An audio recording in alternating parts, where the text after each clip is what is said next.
What makes a hero? Is it a single blinding flash of battlefield brilliance? Or is it a lifetime of quiet discipline that prepares a person for that one defining moment? In the mythology of warfare, we often picture our greatest warriors as mavericks, hot-headed, instinctive, and rebellious. But the story of American naval aviation's greatest hero, its undisputed ace of aces, turns that stereotype on its head. This is the story of a man who was not a maverick, but a master. A man described by those who followed him into the jaws of death as calm, steady, and never boastful. A man who, in a single combat flight, shot down 9 enemy warplanes, a feat of arms that beggars belief and has never been equaled. He was the leader of the legendary Fabled 15, an air group that, under his command, systematically decimated the air power of the Japanese Empire. His name was David McCampbell, and his story is not just one of extraordinary courage, but of meticulous preparation, tactical genius, and the quiet, unwavering professionalism that defines a true hero. This is the story of how a boy from Alabama who almost had his career cut short by the Great Depression became the most decorated naval aviator in American history.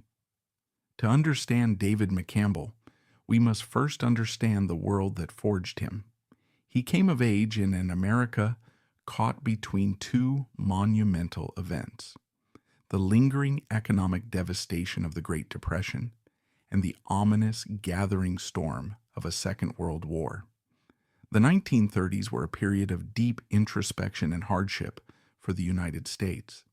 The nation was turned inward, focused on breadlines and Dust Bowl farmers, not on the rising tide of fascism in Europe and militarism in the Pacific. The U.S. military during this time was a skeleton force. Budgets were slashed to the bone, and a career in the armed forces was seen as stable but stagnant. For the Navy, this meant older ships, fewer exercises, and a severe limit on new officer commissions. It was an environment where only the most dedicated and resilient individuals could hope to build a career. At the same time, the technology of warfare was undergoing a radical transformation. The biplanes of the First World War were giving way to sleek, powerful monoplanes. The aircraft carrier, once a fringe experiment, was emerging as the future queen of naval combat, destined to replace the mighty battleship. This was a new frontier, demanding a new breed of warrior, part sailor, part pilot, part engineer, who could master the terrifyingly complex art of launching and landing a high-performance aircraft on a moving, pitching deck at sea. It was a world of slide rules, greasy engines, and the constant threat of a fiery death. This was the world that David McCampbell chose, a world that would test his resolve long before he ever heard a shot fired in the anger. From humble beginnings to the brink of a dream, David McCampbell was born in the small industrial town of Bessemer, Alabama, on January 16, 1910. His family soon moved to the sunnier climes of West Palm Beach, Florida, and it was there that the young McCampbell grew up. He was a bright and athletic young man, eventually enrolling at the prestigious Georgia Institute of Technology. However, a greater calling beckoned. In 1929, he secured an appointment to the United States Naval Academy in Annapolis, Maryland. His time at the academy was respectable, but not spectacular. He was never at the top of his class academically, a fact that he was never shy about. Where he truly excelled was on the athletic field and in the strict discipline regimen of military life. He was a competitor, a man who understood teamwork and the value of relentless practice. He graduated with the class of 1933, ready to embark on a proud career as a naval officer. But the Navy he was commissioned into was a service in crisis. The Great Depression was at its nadir, and Congress, in a desperate bid to save money, had drastically cut the military budget. As a result, many newly minted officers, including McCampbell, found themselves facing immediate discharge. For a heartbreakingly brief period, his naval career was over before it had even begun. It was only through a stroke of fortune and a slight easing of the budget cuts that he was recalled to active duty in 1934. The man who would become the Navy's greatest ace had nearly been a casualty of economic policy. Upon his return, McCampbell served as a deck officer aboard a cruiser, but his eyes were turned towards the skies. He saw that the future of the Navy was in the air, and he applied for flight training. In 1936, he reported to Naval Air Station Pensacola, the cradle of naval aviation. There, he mastered the fundamentals of flight and gunnery, earning his coveted Wings of Gold in 1937. His first assignments were as a squadron pilot, but he soon found himself in one of the most demanding and high-pressure jobs in the Navy. A landing signal officer, or LSO, stationed first on the USS Ranger and later on the USS Wasp. The LSO was the crucial human link between the pilot and the ship. Standing on a small platform at the edge of the flight deck, armed only with a pair of colored paddles, the LSO guided every incoming aircraft onto the carrier. It was a job that required impeccable judgment, nerves of steel, and the ability to make split-second decisions that meant the difference between a safe landing and a catastrophic crash. This experience was formative. It honed McCampbell's understanding of an aircraft's performance limits and instilled in him a profound sense of calm under extreme pressure, skills that would later save his life and the lives of his men time and time again. When the United States was thrust into World War II in December 1941, McCampbell was a seasoned 31-year-old aviator. After a period as an LSO instructor, he was finally given what he craved, a combat command. In May 1943, he was assigned as the commander of Fighter Squadron 15, VF-15. He would soon take command of the entire Air Group 15, CAG-15, which would be assigned to the new Essex-class aircraft carrier, the USS Essex. McCampbell and his men were equipped with the perfect weapon for the Pacific War, the Grumman F-6F Hellcat. The Hellcat was not the most nimble fighter in the sky, but it was exactly what the Navy needed.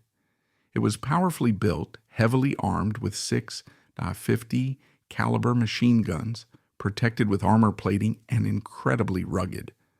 Most importantly, it had a powerful engine that allowed it to outclimb and outdive its primary adversary, the nimble but fragile Japanese A6M0.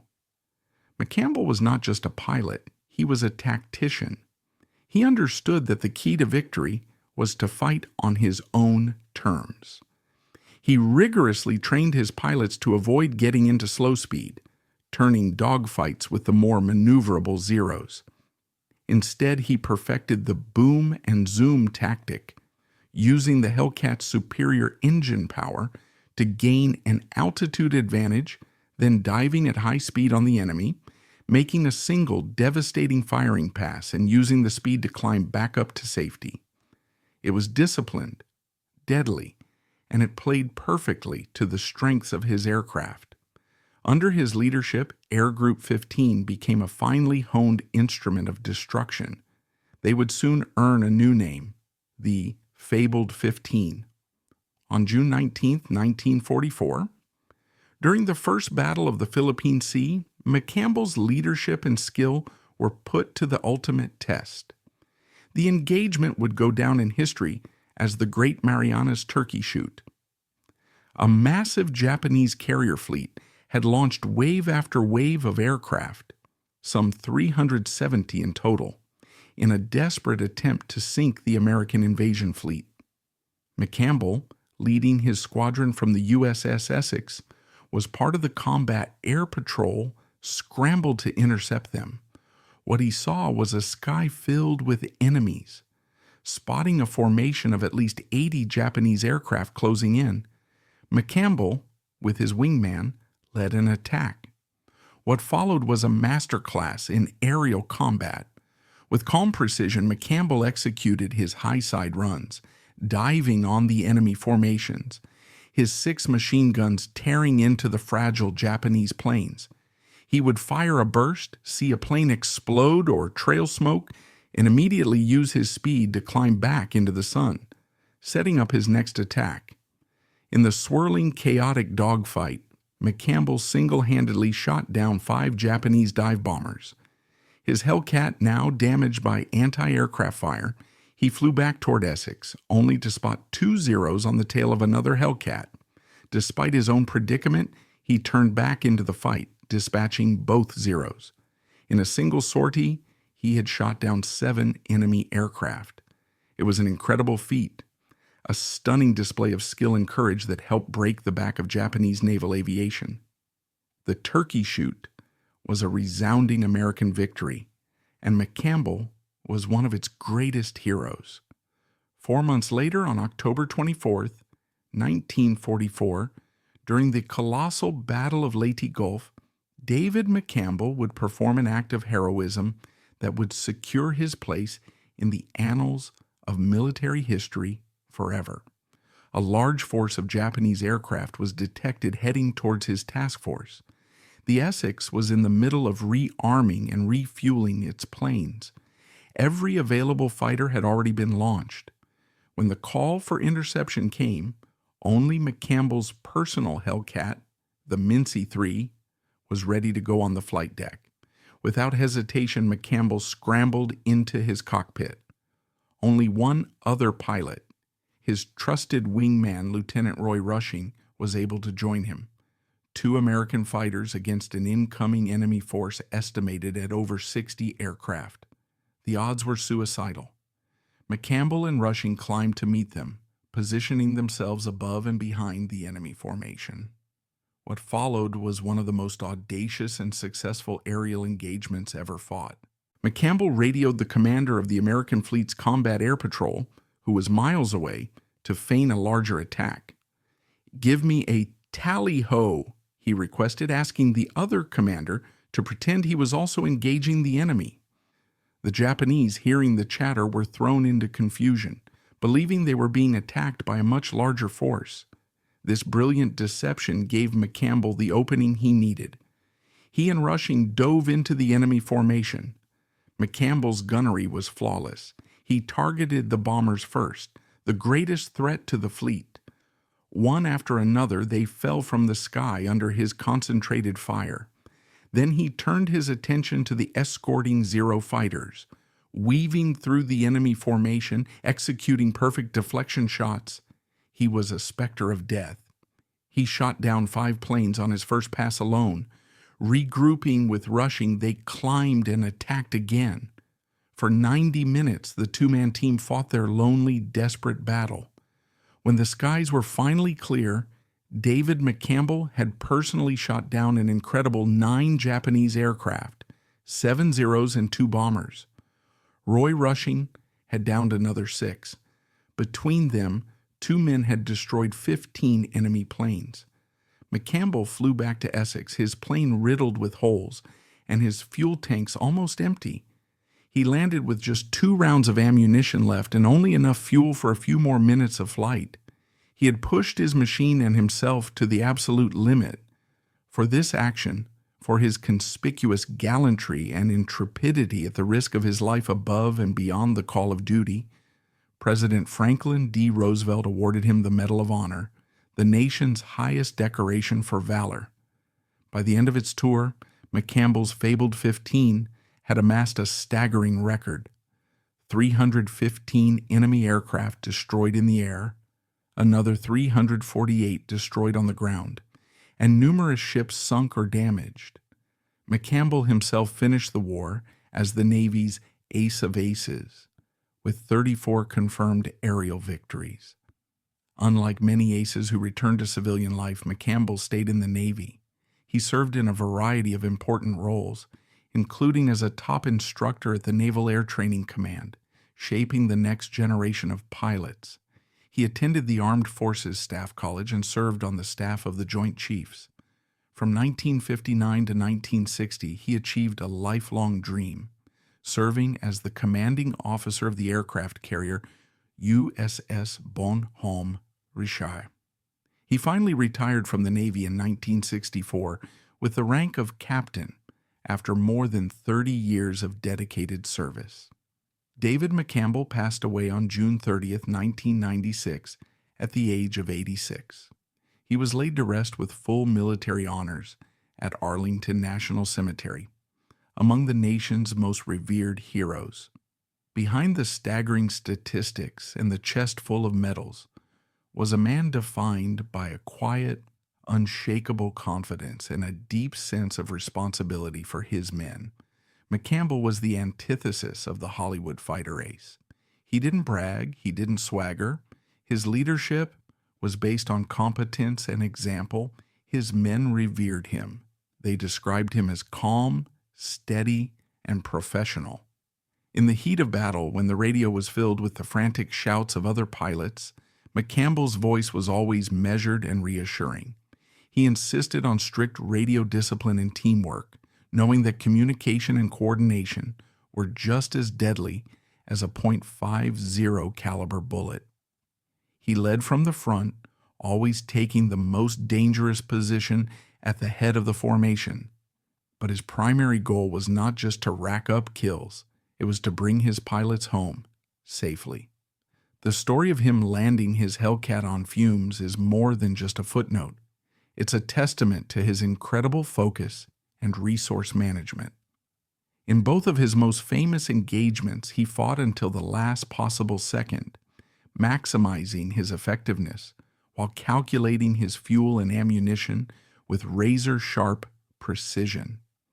It was this ability to remain utterly analytical in the midst of life-or-death chaos that set him apart. He was not just a brave pilot.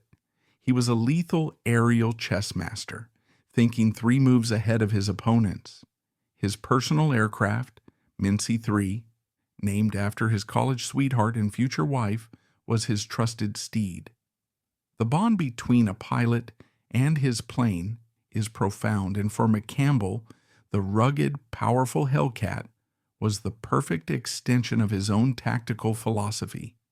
He trusted it to absorb damage and bring him home, and in return, he flew it with a mastery that few could ever hope to match.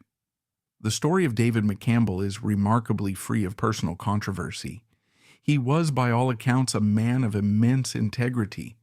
However, to fully understand his accomplishments, it's important to view them within the broader historical context of the late Pacific War, which involves a nuanced debate about the nature of the American victory. By 1944, the tide of the war had turned decisively in America's favor. The industrial might of the United States was producing aircraft, ships, and weapons at a rate the Japanese Empire simply could not match. The F-6F Hellcat was technologically superior in almost every key respect to the aging Zero.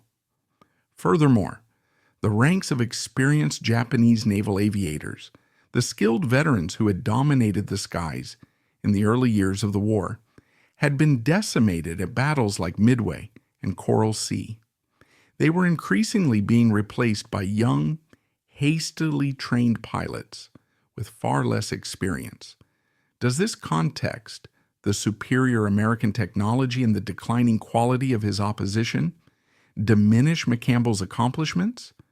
The answer is a definitive no, but it reframes them. It highlights that his genius was not just in being a crack shot, but in being a superior tactician and leader. He understood his advantages perfectly and exploited them with ruthless efficiency. It still required immense personal courage to fly into a sky filled with 80 enemy planes, regardless of their skill level. It still required breathtaking skill to shoot down 9 of them in a single mission. McCampbell's greatness lies in the fact that he took the superior tools he was given and used them with a level of mastery and courage that was and remains unparalleled. His story is the ultimate example of how superior technology, when combined with superior training, leadership, and individual heroism, creates an unstoppable force. David McCampbell's impact on the United States Navy and the history of aerial warfare is deep and multifaceted. His legacy is not just a list of records, but a standard of excellence that endures to this day. First, he established a benchmark for individual achievement in naval aviation that has never been surpassed. His 34 confirmed victories remain the highest tally for any U.S. Navy pilot. He is and will likely forever be the Navy's ace of aces. Second, his leadership of the fabled 15 created a model for air group effectiveness. The incredible success of his unit was a testament to his training methods, his tactical doctrines, and his emphasis on teamwork.